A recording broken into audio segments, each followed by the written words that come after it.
আমাদের সাপ্তাহিক পাঠ শুক্রবারে শ্রী শ্রী রামকৃষ্ণ লীলা প্রসঙ্গ শ্রীমৎ স্বামী শারদানন্দজি মহারাজের লেখা শ্রী শ্রী রামকৃষ্ণ লীলা প্রসঙ্গ গ্রন্থ ভগবান শ্রীরামকৃষ্ণ দেবের প্রামাণিক জীবনী গ্রন্থ।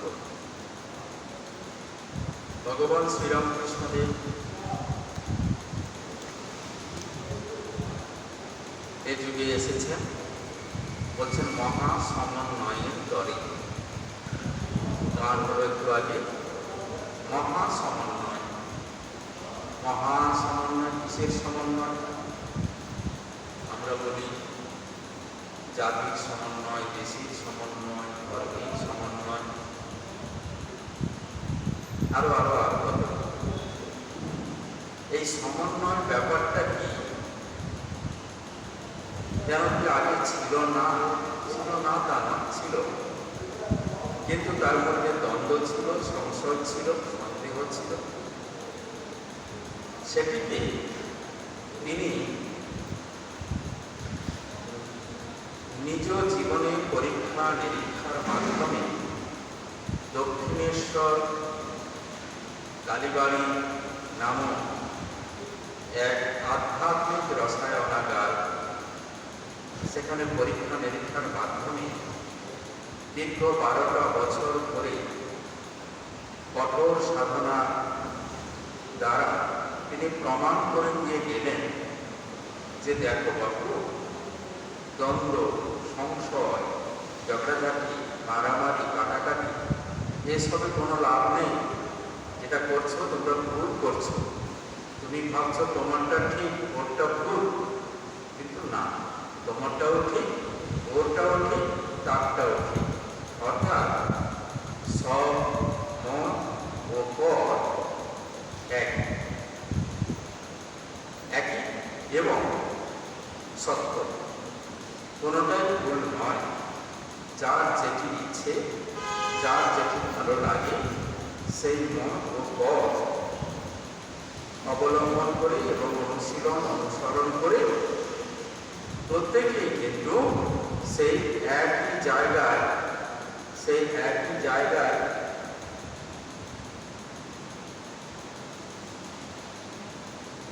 पहुंचोगे। गंतव्य एकटाई, सब कुछ एक ही जगह पहुंचेंगे। कहाँ पहुंचेंगे? गंतव्य क्या है? ईश्वर लाभ, भगवान लाभ, मुक्ति लाभ, मोक्ष लाभ, कई सारे नाम है। कुछ भी नाम से आप बताओ, जाना तो है वही एक ही जगह, तत्व तो एक ही है, तो द्वंद्व क्यों? इसलिए भगवान श्री रामकृष्ण देव ने वही एक सूत्र हम लोग को बताया कि जत मत तत पथ,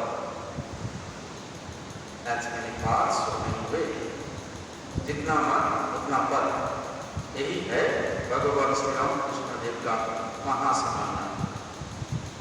আমরা পড়ছিলাম ভাব সমাধি দর্শন সম্বন্ধে কয়েকটি কথা। এই যে ভাব সম্পর্কে বলতে গিয়ে আমরা ঠাকুরের ভাব সমাধি এই সমস্ত নিয়ে কথা আলোচনায় আগে করা হয়ে গেছে। এখন স্বামী শারদানন্দজি কিছু ফিলোসফিক্যাল ডিসকাশন করছেন, আলোচনা করেছেন, এবং এই ভাব সাথে সাথে ভাবটা হচ্ছে মনের ক্রিয়া প্রতিক্রিয়া, মনের অবস্থা, এটা হলো ভাব। কিন্তু তার সাথে সাথে শরীরের যে পরিবর্তনগুলো হয়, मन भाव अवलंबन करते हैं, तो मन के भाव से शरीर का क्या चेंज हो सकता है, शरीर में क्या परिवर्तन दिखाई देता है, ये स्वामी शारदानंद जी ने यहाँ शास्त्र तथा उनकी अपनी अनुभूति के साथ ये व्याख्या किए हैं। जैसे कि उच्चावच যেভাবে মনে আসুক না কেন, উহার সঙ্গে কোনো না কোনো প্রকার শারীরিক পরিবর্তন অবশ্যম্ভাবী।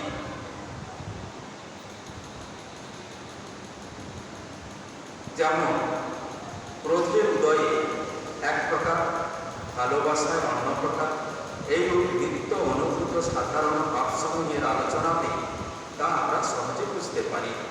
আবার সৎ বা অসৎ কোনো প্রকার চিন্তার সবিশেষ আধিক্য উপস্থিত হইলে শরীরেও এতটা পরিবর্তন আসিয়া উপস্থিত হয় যে তাহাকে দেখিলেই লোকে বুঝতে পারে ইহারে एवं लोग।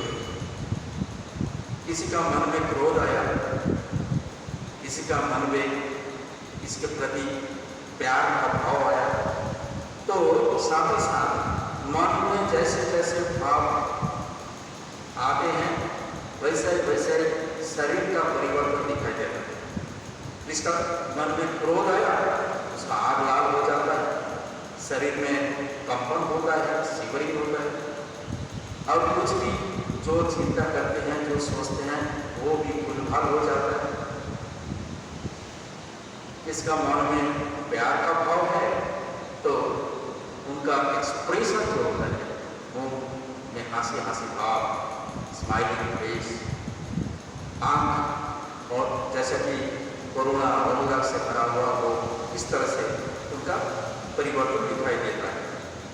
तो ये चीज स्वामी शारदानंद जी ने उसी हिसाब से जैसे ये सारे भाव हैं, इस तरह से आध्यात्मिक भाव भी जब मन में आता है, कोई अगर भगवान के बारे में हमेशा सोचते रहे, भगवान की चिंता करते रहे, मन में अगर ईश्वर की चिंता हो तो उनका एक्सप्रेशन बता देंगे कि ये भगवत चिंतक है, ये भक्त है। उनका सान्निध्य में आने से, उनका संस्पर्श में आने से दूसरों का भाव भी चेंज हो जाता है। जैसे कि हम देखते हैं जहाँ मैच हो रहा है, क्रिकेट मैच, वहाँ जब जाते हैं मैच एक्साइटमेंट आ जाता है। जहाँ प्यार होता है, प्रार्थना होती है, पूजा होती है, भक्तों लोग जहाँ इकट्ठा हुए हैं, बैठे हैं, भगवत चिंतन करते हैं, भक्ति करते हैं, वहाँ जा अपना मन शांत हो जाता है, अंतर भक्ति भाव से पूर्ण हो जाता है। तो इसके द्वारा हम ये सिद्धांत में आते हैं कि ये जो भाव, मौन का भाव जो है, ये इन्फेक्शन, संक्रामक है, एक दूसरे से संक्रामित होता है। जिसका मन में क्रोध हो, उनका संस्पर्श में अगर कोई आते हैं, उनका देखते ही दूसरों का भी क्रोध आ सकता है। इसलिए स्वामी विवेकानंद जी ने कहा है, अगर तुम्हारा मन में दुख हो, तुम्हारा क्लेश विमर्श हो, तो बाहर मत आओ, घर के अंदर बैठ जाओ दरवाजा बंद करके, क्योंकि तुम्हारा वो मोह विमर्श भाव देखकर दूसरों का भी उस तरह से भाव हो सकता है। ये इन्फेक्शन है। यही चीज स्वामी शारदानंद जी ने भी कहा है। इन वेस्टर्न फिलोसॉफी, पाश्चात्य देशीय दर्शन शास्त्र है, उसमें ये सारे चीज को इम्प्रेशन बोलते हैं। ये इम्प्रेशन पाश्चात्य दर्शन बोलते हैं कि ये इम्प्रेशन जो कुछ मन में आता है, शरीर में जो एक्सप्रेशन दिखाई देता है, उसका ये मार्क हो जाता है ब्रेन में, ये दाग हो जाता है और वो छोड़ के जाता है। वो ही बाद में भी प्रकाश हो सकता है, इस तरह से वो लोग बताया गया। लेकिन हमारे प्राच्य देश जो दर्शन है, ईस्टर्न फिलोसॉफी जो है, यहाँ थोड़ा आगे और भी है। ईस्टर्न फिलोसोफर कहते हैं कि नहीं, वो मस्तिष्क में छोड़ के भी दाग हो जाता है, जो मार्ग छोड़ के गया है वहाँ खत्म नहीं होता है। वो क्या होता है, स्वामी शारदानंद जी बोलते हैं, भविष्य আবার তোমাকে পুনরায় ভালো মন্দ কর্মে প্রবৃত্ত করিতে পারে, এইরূপ সূক্ষ্ম প্রেরণা শক্তিতে পরিণত হইয়া মেরুদণ্ডের শেষ ভাগে অবস্থিত মূলাধার নামক মেরু চক্রে নিত্যকাল অবস্থান করিতে থাকে। জন্ম জন্মান্তরে সঞ্চিত ঐরূপ প্রেরণা শক্তি সমূহের आवासभूमि वही मूलाधार चक्र। मूलाधार में जो चक्र है वहाँ वो संचित रहते हैं। ऑल दीज इंप्रेशंस, ये सारे चीज जाके हमारे जो स्पाइनल कॉर्ड है, स्पाइनल कॉर्ड के नीचे, एकदम नीचे का जो है इसको मूलाधार कहते हैं। वहाँ तो कुंडली के रूप में वो संचित रहता है। और वही चीज जन्म जन्मांतर वक्त आपको वो संस्कार के हिसाब से आपको कर्म में प्रवृत्त नियुक्त करेंगे, करते रहेंगे। आज जो हम जन्म लिए हैं, ये शरीर जो है, ये हमारा जो प्रवृत्ति है हमारी मन की, या हमारा जो आचार व्यवहार, चाल चलन, चरित्र जिसको हम कहते हैं, वो जो है वो हमारा पूर्व जन्म का ये कर्म का फल, जिसको हम संस्कार कहते हैं, वो संचित रूप में है। यही चीज मृत्यु के बाद एक व्यक्ति के साथ, वो जीवात्मा के साथ, वो उनके साथ साथ जाते हैं। जन्मांतर में वही संस्कार उनको प्रेरित करते हैं कर्म में। यह चीज स्वामी शारदानंद जी ने कहा है। ये कहाँ संचित होते हैं? मूलाधार में, कुंडलिनी के रूप में। वही सकल नाम पूर्व संस्कार বা পূর্ব সংস্কার এবং ওই সকলের নাম একমাত্র শ্রী ভগবানের সাক্ষাৎ প্রত্যক্ষ হইলে বা নির্বিকল্প সমাধি লাভ হইলে তবেই হইয়া থাকে। নতুবা দেহ হইতে দেহান্তরে যাইবার সময় জীব ওই সংস্কারের প্রতিলিপি बायोनिवासाया बगले करिया लइया जाए। जैसे मैंने कहा कि ये जो संस्कार, वो इम्प्रेशन, जिसको पश्चात दर्शन कहते हैं, वेस्टर्न फिलोसोफर वहीं तक है, जो ब्रेन में वो ये मार्क रख के जाते हैं। लेकिन ईस्टर्न फिलोसोफर और भी आगे जाते हैं, क्योंकि eastern philosophy so rich, so subtle, इतना सूक्ष्म तत्व को व्याख्या किए, क्योंकि हमारे मुनि ऋषियों ने हैंड के द्वारा मेडिटेशन, वो मेडिटेशन ऐसा है, वो बाहरी जगत छोड़ के अंतर जगत को कोने में छानते हैं, देखते हैं क्या है इसका। और अंतर जगत में जब जाते हैं, वो देखते हैं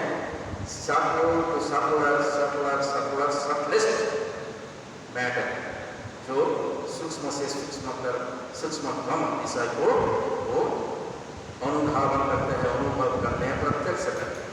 और उसी हिसाब से वही दर्शन शास्त्र में वही बताया गया है। वो बोलते हैं वो सारे जो इंप्रेशन जो ब्रेन में आपका मार्क रखे गया है, वही संस्कार के रूप में अपना कुंडली शक्ति के रूप में मूलाधार में संचित रहता है सुख, जैसे कि वो सोए थे।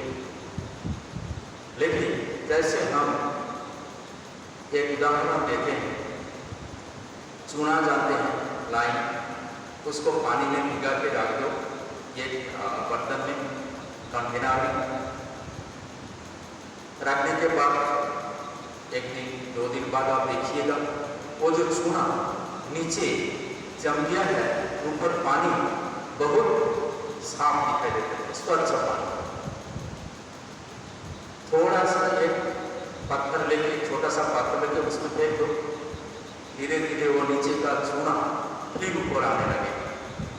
उसी हिसाब से हमारे सारे संस्कार यही कुंडलिनी शक्ति के रूप में हमारे स्पाइनल कॉर्ड के एकदम नीचे का अंश जो है वहाँ संचित है। जब बाहर की इस जागतिक जो क्षेत्र है, वहाँ की जो घटनाएं, जितने भी घटनावली हम देखते हैं, सुनते हैं या चिंतन करते हैं, ये जो चीजें हैं, हमारे जो इंद्रिय सेंस ऑर्गन्स है, इससे हम जो घटनाएं अनुभव कर रहे हैं वही है वो पत्थर का टुकड़ा। उसी के हिसाब से वो जब पत्थर का टुकड़ा पड़ता है, वो नीचे जो संचित रहा वो जो संस्कार है, ठीक सेम चीजें अगर सेम संस्कार अगर हो तो वो धीरे धीरे ऊपर आ जाता है। उसी के हिसाब से हमको प्रेरित करते हैं, कर्म हम करते हैं। ये चीज यहाँ बताया गया है। जन्म जन्मांतर देह छोड़ के देहांतर, ये शरीर चला जाएगा। अगर पुनर्जन्म हो तो दूसरा शरीर लाभ होगा। उसके साथ साथ ये शक्ति, यही संस्कार भी उसके साथ साथ अच्छा हो तो अच्छा, बुरा हो तो बुरा। ভালো সংস্কার হলে শুভে শুভ মন্দে মন্দ ফল, ये नियम नहीं कारण। शुभ कर्म करेंगे शुभ फल होगा, शुभ संस्कार होगा। अशुभ कर्म करेंगे तो अशुभ संस्कार होगा, अशुभ फल लाभ होगा। तो हमारा समाज साफ है। तो इस तरह से शरीर और मन ये दोनों एक दूसरे से नित्य संबंध है। तो जैसे व्यष्टि होता है, व्यक्तिगत होता है, तो समष्टि भी होता है। एक जब पर्सनल होता है तो व्यष्टि बोलते हैं, जब सामग्रिक रूप से बोलते हैं तो समष्टि बोलते हैं। इस तरह से समष्टि शरीर भी, समष्टि मन भी, तो वो भी हर एक के साथ हर एक का ये मन और शरीर का ये संबंध जगत में है। इसलिए बोलते हैं स्वामी शारदानंद जी, बाह्य अंतर স্থূল सूक्ष्म এই জগৎ নিত্য সম্বন্ধে অবস্থিত, পরস্পর পরস্পরের প্রতি নিরন্তর ঘাত প্রতিঘাত করিতেছে। সেই জন্য দেখা যায় যেখানে সকলে শোকাকুল সেখানে তোমার মন শোকের উদয় হয়, তোমার মনে শোকের উদয় হয়। যেখানে সকলে ভক্তিমান সেখানে তোমার মনে বিনা চেষ্টায় ভক্তিভাব আসবে। এইরূপ অন্যান্য বিষয়েও বুঝতে। तो व्यक्ति मन व्यक्ति शरीर जैसे एक मन शरीर के साथ संबंधित है, ऐसे ही समष्टि मन समष्टि शरीर भी संबंधित होता है। स्वामी शारदानंद जी ने कहा कि जहाँ इसका ध्यान हो गया है तो वहाँ सब कोई बहुत रो रहे हैं, बहुत रो रहे हैं, इतना कष्ट हो रहा है। वो देख के आप अचानक वहाँ पहुँच गए। जब पहुँच गए उन लोगों को देखते ही आपका मन में भी दुख होगा, आपका मन में भी शोक आएगा, कष्ट होगा। अरे क्या हो गया, क्यों हो गया, बेचारा कहाँ जाएगा, अनाथ हो गया। इस तरह से शोक आपका मन को भी प्रभावित करेगा। जैसे मैंने कहा भक्ति मूलक भजन हो रहा है, भक्ति चिंतन हो रहा है, भगवत प्रसंग हो रहा है, आप वहाँ जाएंगे तो आपका मन बिना कोशिश करते हुए वो भी शांत होता है, वो मन में भी भक्ति भाव आ जाती है। कई चीज इसके द्वारा प्रमाणित होता है। ये इंडियन फिलोसफी का करिश्मा है। ये भारतीय दर्शन हो या प्राच्य दर्शन जो है, हमारे जितना भी फिलोसफी है, सब में वही एक चीज है। वो इतना आगे बढ़ चुके हैं कि दूसरा कोई फिलोसफी इसके आसपास नहीं हो सकता। एक चीज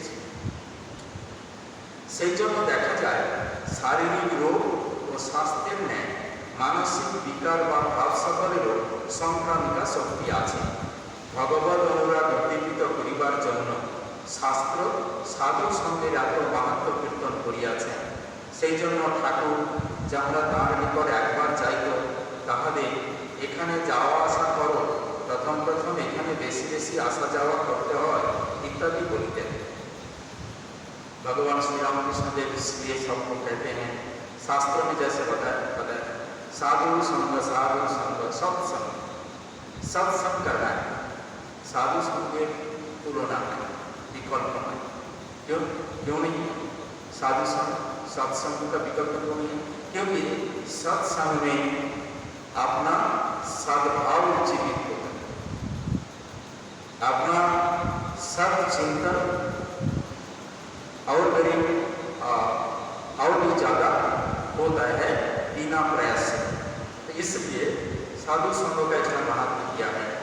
तो बोलते हैं ठाकुर जी बार बार कहा करते थे, देखो जब ठाकुर जी के पास दक्षिण सब में भक्त लोग आया करते थे, जैसे कि ये उनके जो डायरेक्ट दिशा कुछ जितने हैं ये लोग जब जैसे आते थे तो ठाकुर जी कहा करते थे, देखो फिर आना, फिर आना,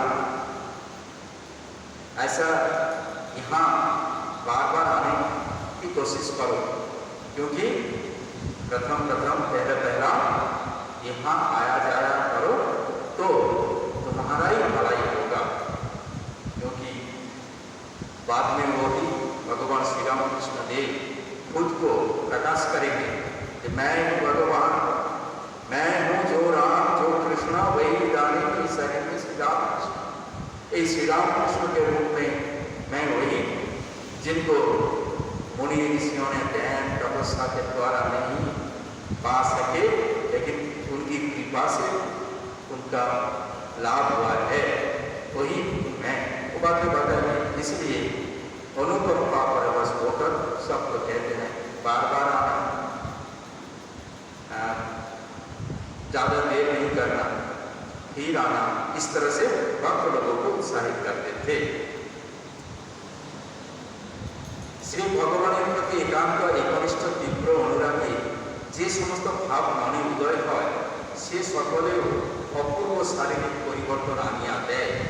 ওইরূপ অনুরাগ উপস্থিত হইলে সাধকের রূপ রসাদির উপর প্রাণ কমিয়া যায়, স্বল্প আহার স্বল্প নিদ্রা হয়, খাদ্য বিশেষে অরুচি হয়, খাদ্য বিশেষে রুচি হয়। যে সকল মায়িক সম্বন্ধ শ্রী ভগবান হইতে বিমুখ করে তাহাদিগকে বিষবল পরিত্যাগ করিতে ইচ্ছা হয়, বায়ু প্রধান ভাব হয় ইত্যাদি। जब एकनिष्ठा भक्ति, एकनिष्ठा प्रेम, एकनिष्ठ प्रेम भगवान के प्रति अगर भक्ति एकनिष्ठ हो तब जाके क्या होते हैं, वो उदाहरण यहाँ दिया है। स्वल्प आहार, उनको ज़्यादा खाने की इच्छा नहीं रहती, वो स्वल्प आहार में संतुष्ट रहते हैं और निद्रा भी उनका कम हो जाती है। और फिर कोई विशेष खाद्य वो ग्रहण करते हैं, अगर कोई विशेष खाद्य में खास करके उत्तेजक जो आहार होता है, एक्साइटिंग जो फूड होता है, वो सारी चीज़ को वो पसंद नहीं करते, वो नहीं सहन कर सकेंगे, तो रुचि चेंज हो जाती है। फिर क्या बोले, जो सारे जितने सारे संबंध हैं, माइक संबंध, स्त्री पुत्र परिवार आदमी और सज्जन, ये सारे जो संबंध हैं जो कि भगवान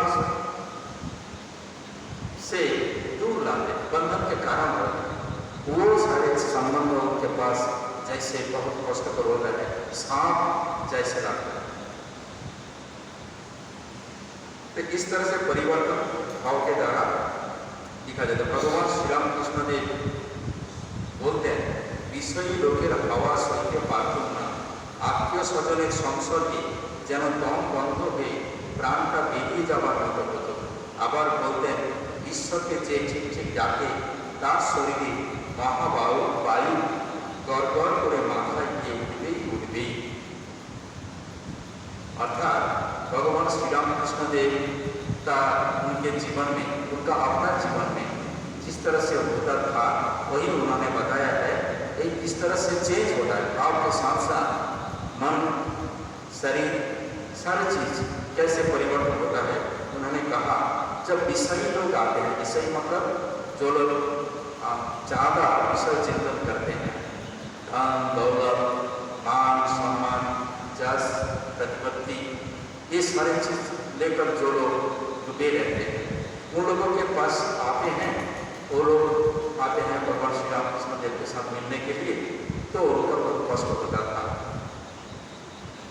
और जो आत्मीय सजन है, जो रिलेटिव्स वगैरह है, ये लोग को देखते उनका और भी जैसे मान लो सब कटे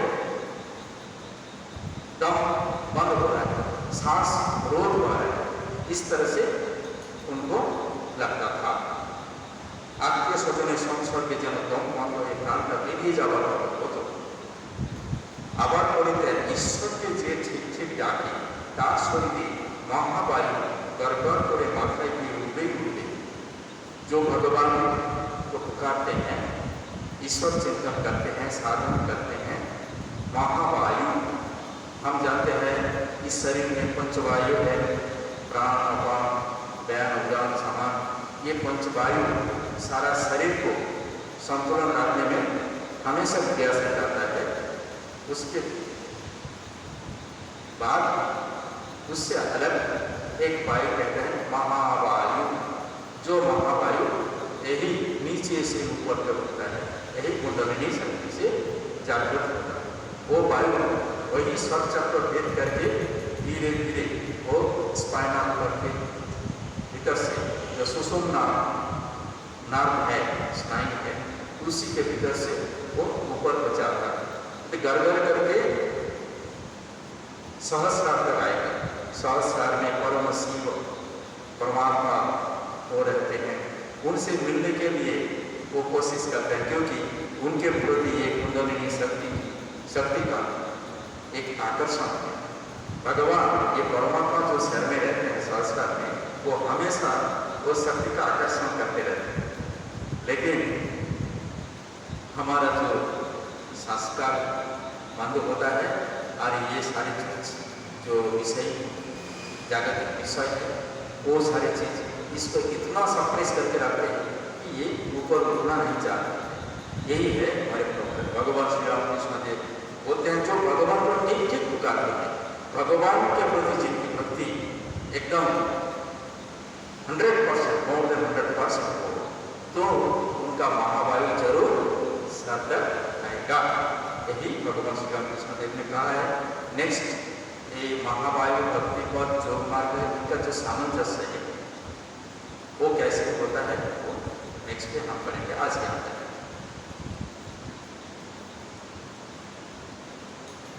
ओम निरंजनम नित्यम अनंत रूपम भक्तानुकंपादितविग्रहं वै ईशावतारं परमेश नित्यं तं रामकृष्णं शिरसा